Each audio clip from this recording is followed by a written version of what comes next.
When something is important enough, you do it even if the odds are not in your favor. Some people don't like change, but you need to embrace change if the alternative is disaster.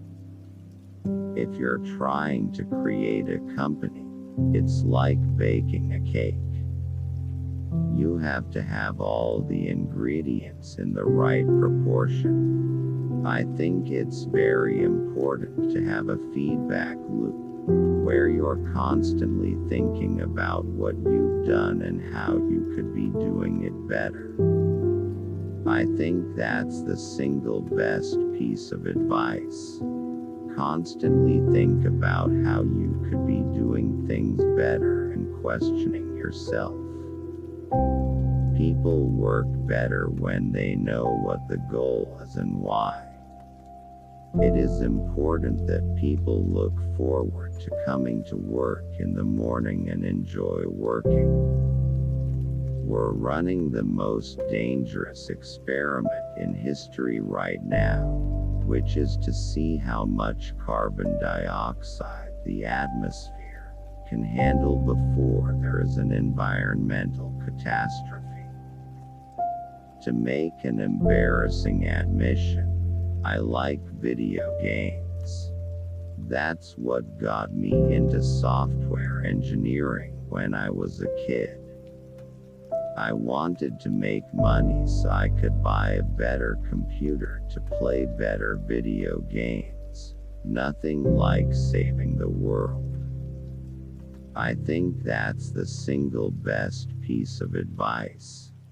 Constantly think about how you could be doing things better and questioning yourself. I always invest my own money in the companies that I create. I don't believe in the whole thing of just using other people's money. I don't think that's right. I'm not going to ask other people to invest in something if I'm not prepared to do so myself. I really do encourage other manufacturers to bring electric cars to market.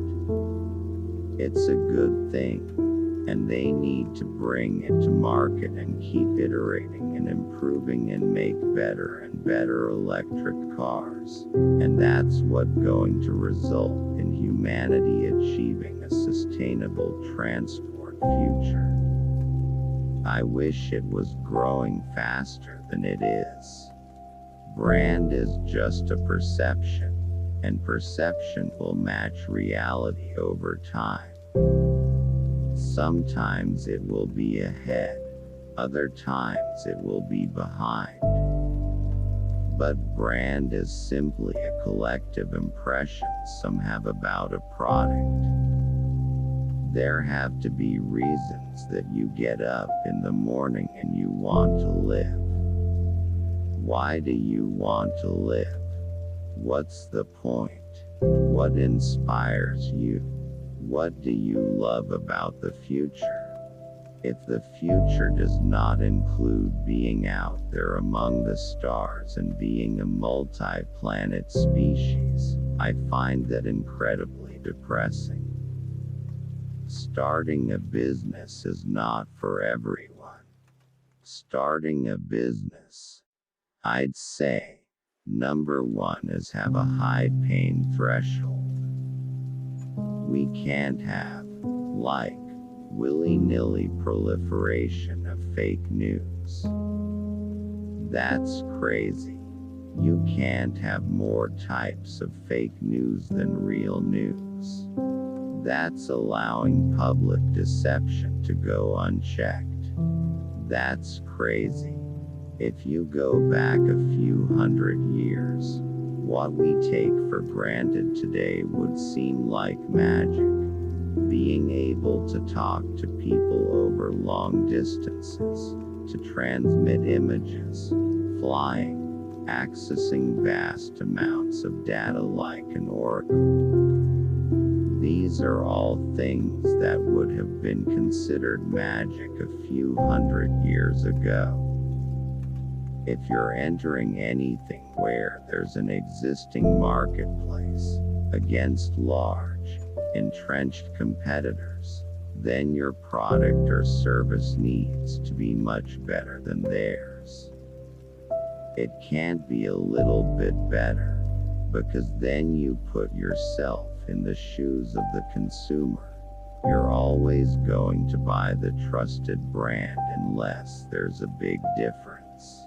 We're already cyborgs. Your phone and your computer are extensions of you, but the interface is through finger movements or speech, which are very slow. A company is a group organized to create a product or service, and it is only as good as its people and how excited they are about creating. I do want to recognize a ton of super talented people. I just happen to be the face of the companies. The value of beauty and inspiration is very much underrated, no question. But I want to be clear. I'm not trying to be anyone's savior.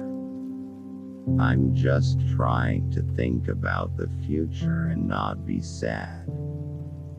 There's a silly notion that failure's not an option at NASA. Failure is an option here. If things are not failing, you are not innovating enough.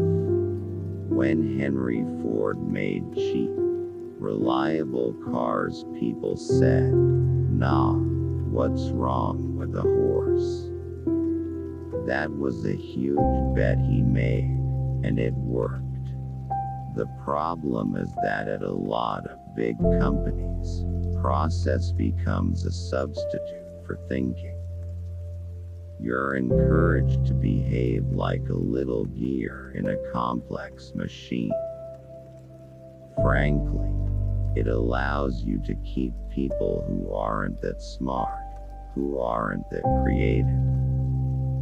The future of humanity is going to bifurcate in two directions. Either it's going to become multiplanetary, or it's going to remain confined to one planet, and eventually there's going to be an extinction event.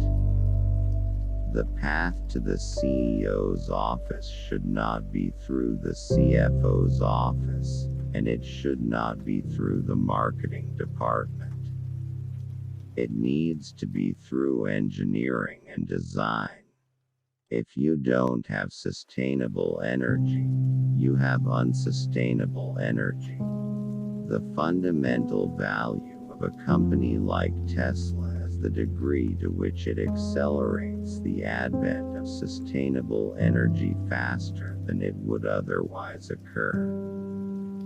The reality is gas prices should be much more expensive than they are, because we're not incorporating the true damage to the environment and the hidden costs of mining oil and transporting it to the US. Whenever you have an unpriced externality, you have a bit of a market failure, to the degree that eternality remains unpriced.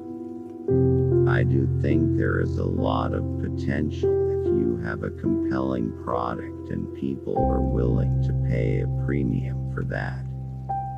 I think that is what Apple has shown. You can buy a much cheaper cell phone or laptop, but Apple's product is so much better than the alternative, and people are willing to pay that premium. An asteroid or a supervolcano could certainly destroy us, but we also face risks the dinosaurs never saw. An engineered virus, nuclear war, inadvertent creation of a micro black hole, or some as yet unknown technology could spell the end of us. Thanks for watching. Please subscribe and keep my